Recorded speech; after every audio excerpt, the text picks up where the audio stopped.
د یو مرګري دا چې ډراګ وي مشرک کافر چې کوم عمل کوي دا خو د یو محدود وخت پورې کوي نو دله پکار دی چې دا سزا ولې لا محدوده ملاویږي محدوده سزا ورکوي. دا ملحدین اکثر د مسلمانانو په ذهنونو کې شکوک او شبهات اچوي. موږ وایو دا خو د دنیا قانون هم نه دی که نه دا ډس چې کېږي دا په څونه وخت کې کېږي په سړي باندې ټول 15 سیکنډ هم ناړي په سړي باندې ډزبل اوس به هلته هغه واده والا لکه غریب ویشتلو تاسو ټول به کتلی نو ټول په 15 سیکنډ هم ونه لګېدل خو لیکن دې سړي له به سزا څونه میلاویږي یا عمر قید څونه اوږده سزا شو. نو دا خو پکار دی چې تاسو په شریعت اعتراض مه کوئ په د دنیا په قانون باندې اعتراض وکئ.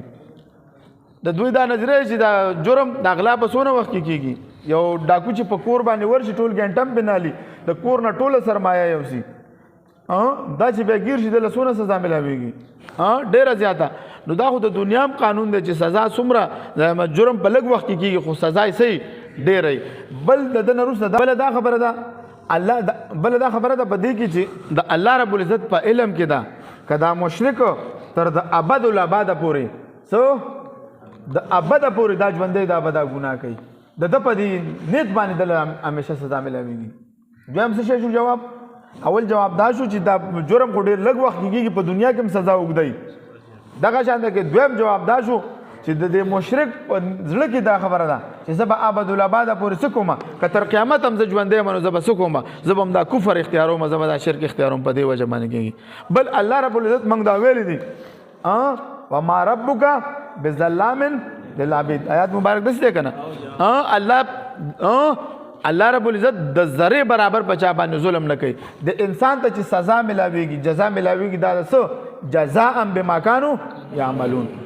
د انسان ته چې ګوره جنت میلاویږي یا جهنم دا به د څه دا به د دې عمل په مطابق دله میلاویږي. دا به نه جره الله رب العزت په تقدیر کې څه لیکلي دی هغه به میلاویږي. تقدیر کې الله دا لیکلی دي چې دا انسان دا غلام حسن دا جاوید مولوی صاحب دا احمد مولوی صاحب دا به په خپله خوښه په خپل ارادې سره دا عمل کوي د دې په بدله کې به دله څه ورکوم زه به جنت ورکوم. دا رچټ ډاکن دی د ده په باره کې دا دهري دی دا دی اوس د دهریت طرف ته څه کوي پرچار کوي. نو دا نه ده چې دا مجبوري محض دی دا زموږ سره جبري وخت دا هم ده چې مجبوري محض موږ وایو دا په خپله اراده سره د خدای نه انکار کوي څه کوي د خدای نه. نو په دې زمین کې دا خبر راغله چې دا د رچټ ډاکن مشهور فلسفي خو نه دی غټ جاهل دی چې د خدای د وجود نه انکار کوي. د کتاب لیکلی دی ګاډ ډیلیژن فریب خدای په نوم باندې. نو انشاءالله موږ د خیره د دې جواب هم شروع کړی دی تقریبا 90 صفحې هم د خیره برابر کو. دغه شان کې دا مقاله رد عیسایت دی انشاءالله دا اوس د خیره علماء کرامو نه په تقاریض هم راواغستل. دا تقریبا دا صرف فهرست دی دا 100 صفحې کتاب دی چې تاسو ته دا وښیم دا تقریبا 600 صفحې کتاب دا دی. دغه شان کې دا علم الکلام کې جدید و قدیم مباحث دا کتاب هم انشاءالله زموږ د خیره تیار دی او دا تقریبا 400 صفحې کتاب د خیره دا دی.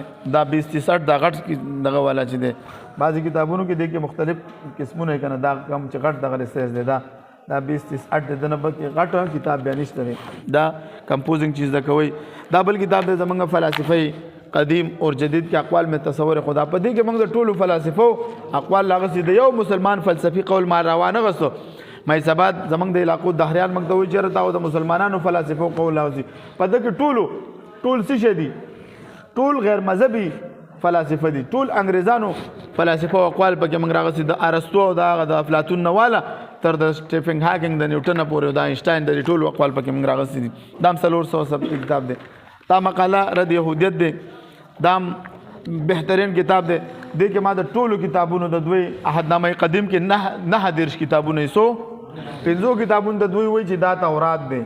اول پیدایش دی دویم خروج دی دریم احبار دی څلورم ګنتی او پنځم نمبر استثناء. دې ته وایي چې دا د موسی علیه السلام د هر یو کتاب کې په کتاب پیدایش کې 50 بابونه دي 1200 نمبر پکې آیتونه دي. دغه شان په دې ترتیب سره خلاصه موږ ذکر کړی د نو دا یو مفید کتابونه دي. انشاءالله دعاګانې کوئ چې دا کتابونه الله رب العزت الله وسایل برابر کړي چې دا شایع شي. کم مکتبه والا دا غواړي چې دا شایع کول غواړي دا د وخت ضرورت دی. دا یو مکمل نصاب دی انشاءالله نو دعاګانې ورته کوئ او که ملګری شایع کول غواړي انشاءالله موږ به هغې له ورکو هغې د ځان له چاپ کړي. واخر دعوانا الحمدلله رب العالمین.